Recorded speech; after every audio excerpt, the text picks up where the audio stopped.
లాంగ్విటీలో నిలబడాలి అనుకుంటే మనం డైరెక్ట్ సెల్లింగ్ ఇండస్ట్రీలో మంచి ఫ్యూచర్ ఉంటుంది. ఎందుకని last and important point is ఇక్కడ పాసివ్ ఇన్కమ్ ఉంటుంది.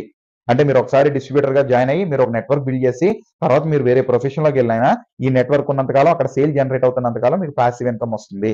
వేరే మనీ సర్క్యులేషన్ స్కీమ్స్ లో మీకు పాసివ్ ఇన్కమ్ లేదు. Okay sir. మీరు పాసివ్ ఇన్కమ్ అంటున్నారు కదా ఇందాక నుంచి.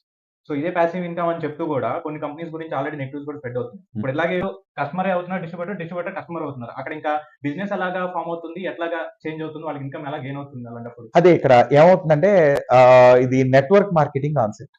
ఓకే. అంటే మీ ద్వారా డైరెక్ట్ గా కస్టమర్ కనుక కంపెనీ క్రియేట్ అయితే బిజినెస్ వాల్యూ అని చెప్పి బీవీ వాల్యూ క్యాలిక్యులేట్ చేసి మీకు రెమ్యునరేషన్ పే చేస్తారు. అలా కాకుండా మీరు క్రియేట్ చేసిన కస్టమర్ ద్వారా వేరే కస్టమర్ కనుక ఇంట్రడ్యూస్ అయితే వాళ్ళ ద్వారా కనుక బిజినెస్ జనరేట్ అయితే వాళ్ళు ఇంట్రడ్యూస్ చేసింది మీ కింద డౌన్ లైన్ అయినా వాళ్ళని ఇంట్రడ్యూస్ చేసింది కంపెనీకి మీరు కాబట్టి దాని మీద మీకు ఎస్బీవి వాల్యూ అనేది క్యాలిక్యులేట్ చేసి దాని మీద కూడా మీకు రెమ్యునరేషన్ జనరేట్ అవుతుంది. సో ఒకసారి మీరు నెట్వర్క్ బిల్డ్ చేసి మీరు క్విట్ అయినా కూడా మీరు క్రియేట్ చేసిన నెట్వర్క్ మీద బిజినెస్ జరుగుతున్నంత కాలం మీకు ప్యాసివ్ ఇన్కమ్ రావాలి. అలా వస్తేనే అది వ్యాలిడ్ కంపెనీ. ఇప్పుడు మీరు ఏదైతే విన్‌ప్రో లైఫ్ ప్రాజెక్ట్స్ ప్రైవేట్ లిమిటెడ్ అని మీరు చెప్తున్నారో ఇట్లా కొన్ని వేల కంపెనీలు ఉన్నాయండి. ఓకే.